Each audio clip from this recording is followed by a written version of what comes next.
আজ শোনাবো তাপসী দত্তের লেখা গল্প শুধু তোর জন্যই। কতক্ষণ যে থম মেরে বসে আছি তার হিসেব নেই আমার কাছে। আপে দুটো ট্রেন চলে গেছে, তাও অনেকক্ষণ হলো, তবুও হুঁশ নেই আমার। শরীর কেমন যেন অসাড় হয়ে গেছে। যে কাজটার জন্য আমি এতক্ষণ শোভাবাজার মেট্রো স্টেশনে বসে আছি সেটা কি আদৌ হবে? নিজের মনকে নিজেই প্রশ্ন করি, উত্তর মেলে না। তবে কি আমি ভয় পাচ্ছি? ভয় পাওয়া কি আমার সাজে? যার জীবনটাই আবর্জনার মতো, তাকে তো পুড়িয়ে ফেলতেই হবে। দূর থেকে আলোর বিন্দুটা ক্রমশ বড় হচ্ছে। আপে ট্রেন আসছে। স্যাকটাকে বুকের মধ্যে চেপে ধরে উঠে দাঁড়ালাম। ঠিক সময় ঝাঁপিয়ে পড়তে হবে। আমার মৃত্যুর জন্য কেউ দায়ী নয়, কেউ না। আমার মাও না, আমার বাবাও না। তবুও চোখের সামনে কাল মা আর ধীতিমান আঙ্কেলের অন্তরঙ্গ দৃশ্য ভাসছে। চোখ দুটো নোনা জলে ঝাপসা। মাথার ভেতরে নার্ভগুলো যেন সব অকেজো হয়ে গেছে। আলোর বিন্দুটা বড় হতে হতে প্রায় সামনে চলে এসেছে। চোখ বন্ধ করে পা বাড়ালাম। হাতে একটা হ্যাঁচকা টান পড়ল। এই সুমি, কি করছিস? পড়ে যাবি তো। পেছন ঘুরে দেখি মিলি দাঁড়িয়ে। ওর চোখে মুখে উদ্বেগের ছাপ স্পষ্ট। এক্ষুনি একটা বিপদ হয়ে যাচ্ছিল। সামনে ট্রেন, পড়ে গেলে কি কেলেঙ্কারি হতো বলতো? তোর কান থেকে কর্ডটা খোলতো দেখি। এটার জন্যই অন্যমনস্ক হয়ে বিপদ ঘটতো আজ। আরে দিদি, দেখবেন তো ট্রেনটা কত দূরে আছে। কানে কর্ড গুঁজে গান শুনতে শুনতে পা বাড়াচ্ছিলেন। নিজে তো ভোগে যেতেনি, সাথে আমাদেরও বাড়ি ফেরার 12টা-13টা বেজে যেত। যত সব নানান উড়ো মন্তব্য ভেসে আসতে থাকে আমার কানে। আমি খানিকক্ষণ ভ্যাবলার মতো মিলির দিকে তাকিয়ে থাকি। ও আমায় ভিড় থেকে টেনে সরিয়ে একটা ফাঁকা জায়গায় নিয়ে আসে। কিছুটা ধাতস্থ হয়ে আমি বলি, আমি ইচ্ছে করেই পা বাড়িয়েছিলাম মিলি। আমি বাঁচতে চাই না, কেউ নেই আমার। মিলি আমার মাথায় হাত বুলিয়ে দিতে থাকে। এসব বলিস না সুমি, সবাইকেই কখনো না কখনো খারাপ সময়ের মধ্য দিয়ে যেতে হয়। সেটা ওভারকাম করাই বুদ্ধিমানের কাজ। সুইসাইড কোনো সলিউশন নয় বোকা। যা বাড়ি যা, মাথা ঠান্ডা করে একটু ঘুমো, দেখবি সব ঠিক হয়ে যাবে।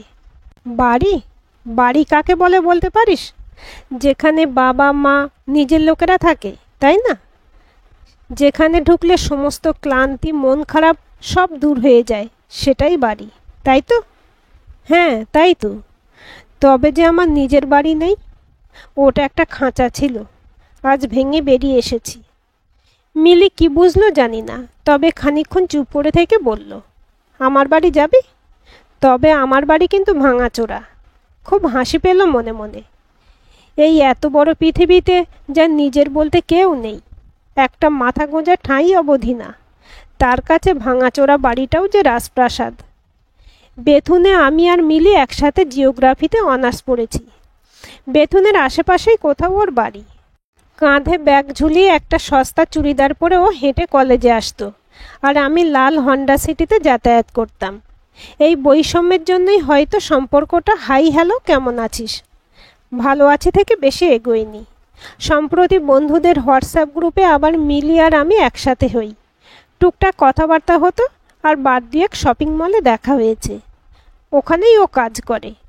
আমি মাস্টার ডিগ্রি কমপ্লিট করে এসএসসির প্রিপারেশন নিচ্ছি। সস্তার চাকরি আমায় মানায় না। আয় সুমি। রংচটা গ্রিলটা খুলে এগিয়ে গিয়ে বেল বাজায় মিলি। 50 একজন মহিলা দরজা খোলেন। চোখে মুখে ধকলের ছাপ স্পষ্ট। মা, সুমি কদিন আমাদের বাড়িতে থাকবে। আমি প্রণাম করতে এগিয়ে যাই। থাক থাক বাবু বলে উনি আমার থুতনিতে একটা চুমু এঁকে দেন। বাবু ডাকটার মধ্যে একটা স্নেহ লুকিয়েছিল, যা মুহূর্তে আমাকে আপন করে নিল। যেন কতদিন চিনি আমি এদের। কলেজে যার সাথে ভালো করে কথাও বলিনি, সে কয়েক ঘন্টার মধ্যে আমার নিজের বোন হয়ে গেল।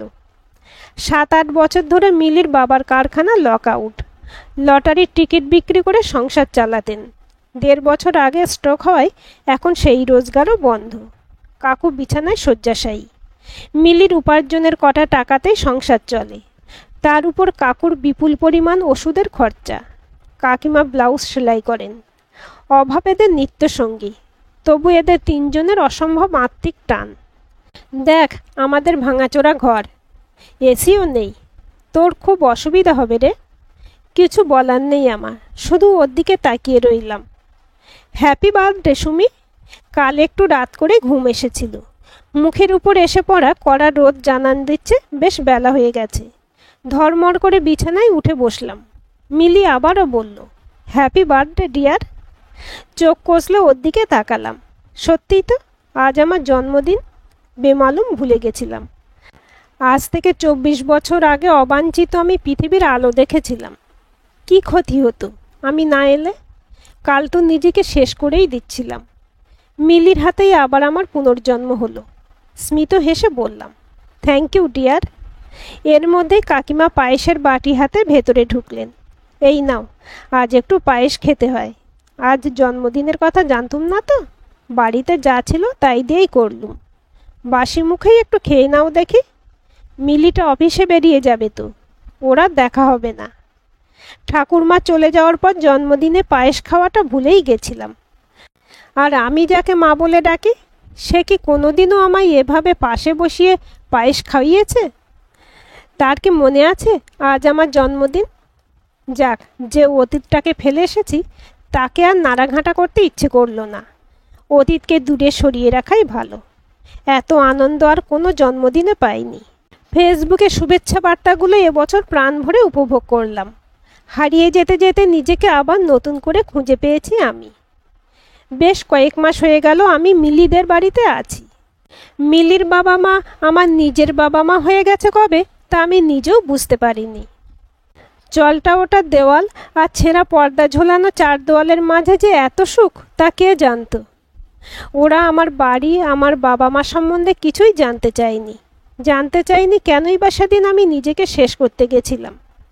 কিছু না জেনেই ওরা আমায় ভালোবেসেছে। এই ভালোবাসা অমূল্য। আমিও আমার অতীতকে ছুঁড়ে ফেলে দিয়েছি রাস্তার ডাস্টবিনে।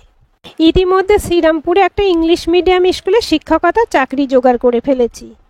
চাকরি নিয়ে এখন আমার কোনো ছুতমার্গ নেই। মিলি যদিও আমার থেকে সংসার খরচা 1 পয়সাও নেয় না, তাই রবিবার হলে মাংস আনাই হোক বা কাকুর ওষুধ ফুরিয়ে যাবার আগেই টেবিলে ওষুধ হাজির করা আমি করি। আমার খুব আনন্দ হয়। মিলিদের বাড়ি থেকে আমার স্কুলটা অনেক দূরে হয় বেশ কিছুদিন হলো আমি শ্রীরামপুরে শিফট করেছি। একটা লেডিস হোস্টেলে থাকি, উইকেন্ডে বাড়ি যাই। বাজারহাট করে পৌঁছতে সন্ধে পেরিয়ে গেছে সেদিন। আমার হিয়ার মাঝে লুকিয়েছিলে। গ্রিলটা খুলতে খুলতে শুনতে পাচ্ছি একটা পুরুষালী কণ্ঠের আওয়াজ ভেসে আসছে। বেশ অবাক হলাম। এই বাড়িতে গান কে করছে? ভেতরে ঢুকতেই মিলি লাফিয়ে উঠল, আয় সুমি, দেখ কে এসেছে। আমি তাকালাম। একজন সুদর্শন যুবক ঠিক আমার মুখোমুখি বসে আছে। আমার আকস্মিক প্রবেশে তার গানে তাল কেটে গেছে। চিনতে পারলাম না। আমার চিনবার কথাও নয়। জিজ্ঞাসু দৃষ্টিতে মিলির দিকে তাকাতেই গড়গড় করে বলে চলল, ও বুম্বাদা, সাইকোলজিস্ট, ভালো গান গায়, রানু মাসির ছেলে। রানু মাসি আমার মায়ের খুব ভালো বন্ধু। ইতিমধ্যে চেয়ার ছেড়ে বুম্বাদা উঠে দাঁড়িয়ে আমার দিকে হাত বাড়িয়ে দিয়েছে। হাই। আমিও সৌজন্যতাবশত হাত বাড়িয়ে দিলাম। হাই, আমি আরাত্রিকা বসু। আরে কি মজা বলুন তো, আপনি আরাত্রিকা আর আমি অরিত্র। একেই বলে রবনে বনাদে জড়ি, মেড ফর ইচ আদার। কি বলেন? আমার হাতটা জোরে ঝাঁকিয়ে দিল বুম্বাদা। লজ্জায় আমার মুখটা লাল হয়ে গেল। বুম্বাদার হাত থেকে আমার হাতটা ছাড়িয়ে নিলাম। আমার অবস্থাটা আন্দাজ করতে পেরে বোধহয় বুম্বাদা বলল, কি হলো, ঘাবড়ে গেলেন নাকি? জাস্ট কিডিং ইয়ার। আমাকে কিন্তু পাগলের ডাক্তার ভাববেন না। মনের কারবারই আমি। মানুষের মন নিয়ে আমার কারবার। আমি কিন্তু আপনাকে ওরি বলে ডাকবো। অত বড় নাম উচ্চারণ করতে আমার দাঁত ভেঙে যাবে কি না? আর দাঁড়াই ওখানে, ব্যাগপত্র ওখানে ফেলে ভেতরে দৌড় লাগালাম। বুম্বাদা, তুমি যে কি করো না! মিলি চেঁচিয়ে উঠল। একটু ইয়ার্কি তো মারতে পারি রে। বুম্বাদা হাহা করে হেসে উঠল। চোখে মুখে জল দিতে গিয়ে নিজের অজান্তে আমার ডান হাতটাকে গালে স্পর্শ করলাম। নাকের কাছে নিয়ে গেলাম, যেন হাতে বুম্বাদার গন্ধ লেগে আছে। কেন যে এমন করলাম কে জানে। কে এই বুম্বাদা? মাত্র 5 মিনিটের পরিচয়, আর তাতে এত বাড়াবাড়ি। নিজের কাণ্ডে নিজেই লজ্জা পেলাম বেজায়। তবে ছেলেটা রেলেম আছে বলতে হবে। কয়েক মিনিটে এমন করে মন চুরি করতে পারে? কাকিমা রাতের খাবার প্যাক করেই দিয়েছিল। ডিনার সেরে স্কুলের খাতা নিয়ে বসলাম। বেশ মন দিয়ে খাতা দেখছি, এমন সময় আমার মোবাইলের স্ক্রিনে একটা আননোন নাম্বার ভেসে উঠল। ঘড়ির দিকে তাকালাম, রাত 11টা বাজে। ও বাড়িতে কোনো বিপদ হয়নি তো? কাকুর শরীরটা আজ খুব একটা ভালো ছিল না দেখে এলাম। ফোন রিসিভ করে আশঙ্কা ভরা গলায় হ্যালো বললাম। কি করছেন ওরি? বুম্বাদা? বেশ আশ্চর্য হয়ে বললাম। আরে বাহ, আপনার স্মৃতিশক্তির তারিফ করতে হয় দেখছি। ঠিক চিনতে পেরেছেন? হ্যাঁ, কিন্তু আমার নাম্বার আপনি পেলেন কোথায়? মিলি দিয়েছে? আগেই ক্ষমা চেয়ে নিচ্ছি, এই নাক কান মুলছি। কাল ব্যাগ ফোন ফেলে দৌড়ে পালিয়ে গিয়েছিলেন মনে আছে? আপনার মোবাইল থেকে আমার মোবাইলে একটা মিসড কল মেরে দিয়েছিলাম। আপনি কি সব মেয়েদের থেকেই এভাবে নাম্বার কালেক্ট করে বেড়ান? রাগ হওয়ার কথা ছিল, কিন্তু কেন জানি না রাগের বদলে এক অদ্ভুত ভালো লাগায় ছেয়ে গেল মনটা। এ মা, না না, ছি ছি, সব মেয়েদের থেকে নাম্বার কালেক্ট করতে যাব কেন? আপনাকে একটু অন্যরকম মনে হয়েছিল, তাই ভাবলাম একে কাল্টিভেট করতেই হচ্ছে। মানে কি বলতে চান? আমি পাগল? দেখেছেন তো, আমাকে কিছুই বলতে হলো না, আপনি নিজেকে নিজেই ঠিক চিনে ফেললেন বলে হাহা করে হাসতে থাকে বুম্বাদা। ভারী মজার মানুষ। এরপর থেকে আমাদের প্রায় ফোনে কথা হতো না, কথা কম, ইয়ার্কি ঠাট্টা হতো বেশি। আমার মরুভূমির মতো জীবনে বুম্বাদা এলো ওয়েসিসের মতো হয়ে। কয়েক সপ্তাহ পরের কথা, স্কুল ছুটির পর আমরা কলিগরা গল্প করতে করতে গেটের দিকে এগোচ্ছিলাম। হঠাৎ, কি ম্যাডাম, একটু এদিকে তাকান প্লিজ। তাকিয়ে দেখি বাইক নিয়ে বুম্বাদা হাজির। আমি অবাক হয়ে বললাম, এ কি, আপনি এখানে? এত দূর থেকে পক্ষীরাজ ঘোড়া ছুটিয়ে এলাম আপনাকে সওয়ারি করব বলে, আর আপনি কি না এত কোশ্চেন করছেন? সেদিন বুম্বাদার পক্ষীরাজে চেপে অনেকক্ষণ ঘুরে বেরিয়েছিলাম, খুব আনন্দ হয়েছিল। এরপর মাঝে মধ্যেই বুম্বাদা তার পক্ষীরাজ নিয়ে হাজির হতো। আমরা শ্রীরামপুরের অলিগলি ঘুরে বেড়াতাম। কবে যে আমরা আপনি থেকে তুমিতে গেছিলাম তা মনে নেই। এখন আমার ফাঁকা সময়টা বুম্বাদাময়। ওর সাথে থাকতে ভালো লাগে, ওর সাথে কথা বলতে ভালো লাগে, ভালো লাগে ওর কথা ভাবতে। এ কি শুধু ভালো লাগা, নাকি তার থেকেও বেশি কিছু? আচ্ছা, বুম্বাদারও কি আমাকে নিয়ে এমন ফিলিংস হয়? কে জানে। স্কুলের অ্যানুয়াল এক্সাম নিয়ে কদিন ব্যস্ত আছি, বুম্বাদার সাথে সেভাবে কথা বলা হয়নি। এক ব্যস্ততা ভরা বিকেলে মোবাইলে বুম্বাদার হোয়াটসঅ্যাপ এলো। উইল ইউ ম্যারি মি ওরি? কাল ভ্যালেন্টাইন্স ডের দিন একটা ভালো কিছু শোনার অপেক্ষায় রইলাম। সোজা কথা সোজাভাবেই বলে বুম্বাদা, তাই কোনো ভনিতা না করে 2 লাইনে আসল কথা লিখেছে। আমি এই কথা শোনার জন্যই অপেক্ষা করছিলাম। মনে আমার বসন্তের পাগল করা বাতাস, হৃৎপিণ্ডে ধুকপুকুনিটা নিজেই শুনতে পাচ্ছি। এইটুকু সময়ের মধ্যে বুম্বাদা আর আমার বিয়ের আসর, এমনকি বেনারসি রং অবধি কল্পনা করে ফেললাম। ভাবছি লিখে নয়, রাতে ফোন করেই আমার সম্মতি জানাবো। কাল 14ই ফেব্রুয়ারি, দিনটা একটু অন্যরকমভাবে কাটাবো। মন আমার বুম্বাদার বাড়ির আনাচে কানাচে ঘুরে বেড়াচ্ছে, যেখানে আমি কোনোদিন যাইনি। কল্পনার হাওয়ায় পাল তুলে সেখানে আমার অবাধ বিচরণ। মোবাইলের আওয়াজে ভাবনায় ছেদ পড়ল। মিলি ফোন করেছে। বাহ, কি টাইমিং! মনের কথাগুলো বলার জন্য এখন তো ওকেই দরকার। ফোন রিসিভ করতেই ও প্রান্ত থেকে মিলির উচ্ছ্বসিত গলা। সুমি, জানিস তো কি হয়েছে? কি করে জানবো? বল, কি হয়েছে? তারপর আমারও তোকে কিছু বলার আছে। আজ রানু মাসি আর মেশো এসেছিলেন আমার আর বুম্বাদার বিয়ের সম্বন্ধ নিয়ে। কথাগুলো গরম হাওয়ার মতো কানে এসে ছ্যাঁকা লাগলো।